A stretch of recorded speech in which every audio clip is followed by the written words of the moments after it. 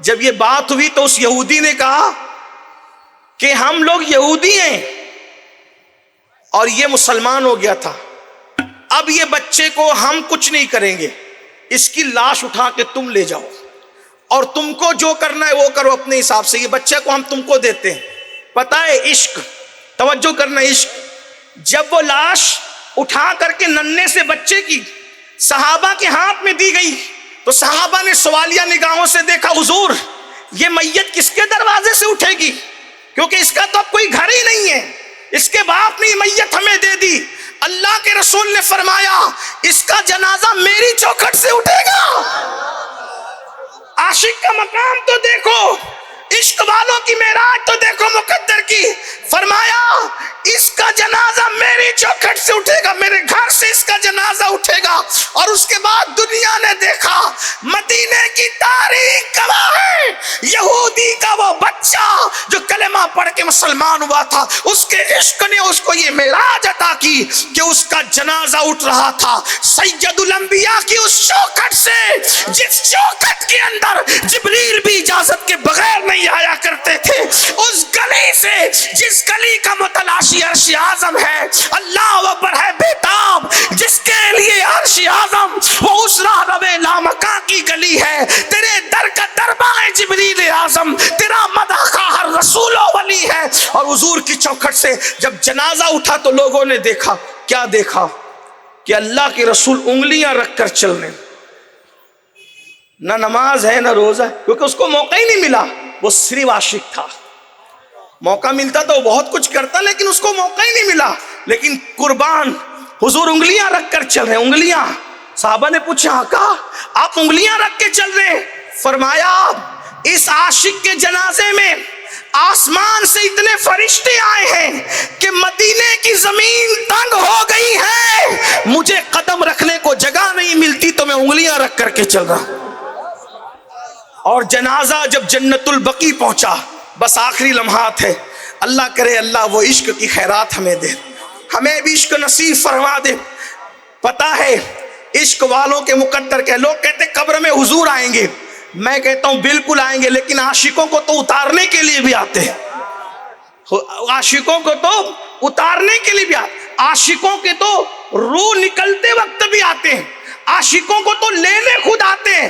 عشق والوں کی منزل الگ ہے، لوگ مادیت میں ڈوب گئے، کہتے ہیں کہ بشر حافی کا جس دن انتقال ہوا اس دن بغداد کی زمین پر سینکڑوں اولیاء نے خواب میں دیکھا کہ حضور بغداد کی زمین پہ چل رہے ہیں، تو انہوں نے پوچھا حضور آج آپ بغداد آئے؟ فرمایا بشر حافی کو لینے آیا ہوں۔ جس دن سرکار غریب نواز کا وصال ہوا 6 رجب کو، بڑے بڑے اولیاء بیان کرتے ہیں ہم نے خواب میں دیکھا اجمیر معلیٰ کی زمین پہ حضور چل رہے ہیں، تو پوچھا حضور آج آپ یہاں؟ فرمایا معین الدین کو لینے آیا ہوں۔ عاشقوں کو لینے بھی آتے، کیوں؟ معین الدین ایسا عاشق ہے کہ خود ان کی گواہی عشق کی یوں دی گئی، ھذا حبیب اللہ مات فی حب اللہ، یہ اللہ کا حبیب ہے، اللہ کی محبت میں دنیا سے گئے۔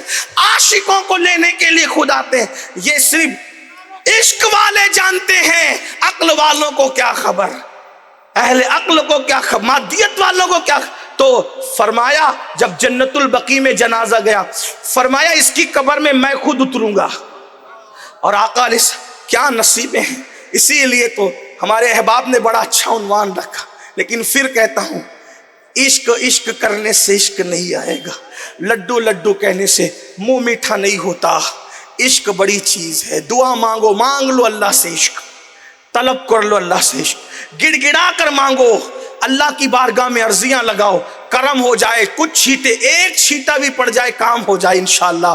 اللہ مجھے آپ سب کو عشق نصیب کرے۔ فرمایا قبر میں میں خود اتروں گا۔ حضور اترے، اب ذرا آگے سننا، جب اترے نا قبر میں تو اللہ کے رسول علیہ السلام قبر میں پسینے پسینے ہو گئے، آقا کو پسینے آنے لگے قبر میں، اور پسینے ٹپک ٹپک کر اس کی چہرے پہ، اس کے کفن پہ جو ہے وہ لگتے ہیں، یعنی کوئی کچھ لے جائے گا، کوئی کچھ لے جائے گا۔ عاشق کا مقدر کیا ہے؟ چہرے پر پسینہ رسول ہے، کفن پر پسینہ رسول۔ حضرت بیدم شاہ وارسی نے بہت اچھی بات کہی تھی، خدایا حشر میں میں اس لباس میں اٹھوں، خدایا حشر میں اس لباس میں اٹھوں، ملی ہوئی ہو میرے تن پہ خاک کوئے رسول۔ اللہ اکبر۔ حضور کو پسینے آ رہے تھے۔ بہرحال جب قبر سے باہر نکلے، صحابہ کی عادت تھی جو دیکھا پوچھ لیا، صحابہ کی عادت تھی جو دیکھا پوچھ لیا۔ عرض کی آقا ہمارے ماں باپ آپ پہ قربان، قبر میں آپ کو پسینے بہت آئے آج اور آپ پسینے پسینے ہو گئے۔ فرمایا جو میں دیکھتا ہوں وہ تم نہیں دیکھتے، جو میں سنتا ہوں وہ تم نہیں سنتے۔ جب میں اس کو اس کی قبر میں اتار رہا تھا تو جنت کی حوریں دوڑ رہی تھی، وہ جنت کی حوروں کی بھیڑ تھی، میں ان کو ہٹا رہا تھا۔ اس ہٹانے کے ازدحام کا عالم یہ تھا کہ اس کی وجہ سے میں پسینے پسینے ہو گیا اور تم مجھے پسینے پسینے دیکھ رہے تھے۔ یہ عشق والوں کا مقام ہے۔ اللہ کرے عشق نصیب ہو، لیکن یاد رکھنا جوئے میں رہو گے، سٹوں میں رہو گے، شراب میں رہو گے، گانے غزلوں میں رہو گے، عشق کبھی نصیب نہیں ہوگا۔ حضرت وہ عارف رومی رضی اللہ تعالیٰ بڑے مزے میں کہتے ہیں کہ جب عشق ہوتا ہے تو آدمی سب چھوڑ دیتا ہے۔